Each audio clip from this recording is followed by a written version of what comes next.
Hi friends, junior NTR, Janhvi Kapoor జోడీగా నటించిన చిత్రం దేవరా. రేపే ఈ చిత్రం వరల్డ్ వైడ్ గా పాన్ ఇండియా స్థాయిలో రిలీజ్ కాబోతుంది. ఈ చిత్రానికి director Koratala Shiva, Saif Ali Khan main villain గా నటించారనమాట. అయితే ఈ చిత్రం యొక్క ఫ్రీ సేల్స్ ఓవర్సీస్ లో ఏ రేంజ్ లో జరుగుతుందో స్పెషల్ గా చెప్పనవసరం లేదనమాట. మరికొద్ది గంటల్లోనే ఓవర్సీస్ లో షోస్ అయితే పడబోతుంది. అయితే రెండు తెలుగు రాష్ట్రాల్లో అడ్వాన్స్ బుకింగ్ అయితే వేరే లెవెల్‌లో ఉందన్నమాట. ఏ సెంటర్‌లోనే కాకుండా బీసీ సెంటర్‌లో కూడా అదిరిపోయే విధంగా రెస్పాన్స్ అయితే వస్తుందన్నమాట. Advance bookings.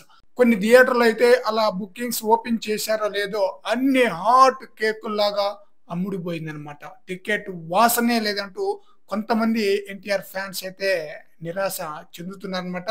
తన అభిమాన హీరో సినిమాని మొట్టమొదటి రోజు చూడలేకపోతున్నామంటూ వాపోతున్నారు. ఆ రేంజ్‌లో అడ్వాన్స్ బుకింగ్ అయితే జరుగుతుందన్నమాట.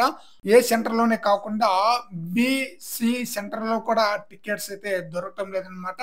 ఇదెక్కడ మాస్‌రా మావ అనిపిస్తుందన్నమాట. ఆ రేంజ్‌లో అడ్వాన్స్ బుకింగ్ అయితే జరుగుతుందన్నమాట. ఈ మూవీ నుండి ప్రమోషన్‌లో రిలీజ్ అయిన ప్రతి ఒక్కటి ఆడియన్స్‌కి బాగా ఆకట్టుకోవటంతో ఈ మూవీపై మరింత హైప్ పెరిగిపోయి ప్రతి ఒక్కరు కూడా ఫస్ట్ డేనే ఈ మూవీని చూడడానికి ఎంతో ఇష్టపడుతున్నారనమాట. అందువలన ఈ మూవీ యొక్క టికెట్లు అస్సలు దొరకటం లేదంట. మరి చూడాలి ఈ చిత్రం ఏ రేంజ్‌లో ఆకట్టుకుంటుందనేది. ఫ్రెండ్స్, ఈ వీడియోపై మీ యొక్క అభిప్రాయాన్ని కామెంట్ సెక్షన్‌లో తెలియజేయండి ఫ్రెండ్స్.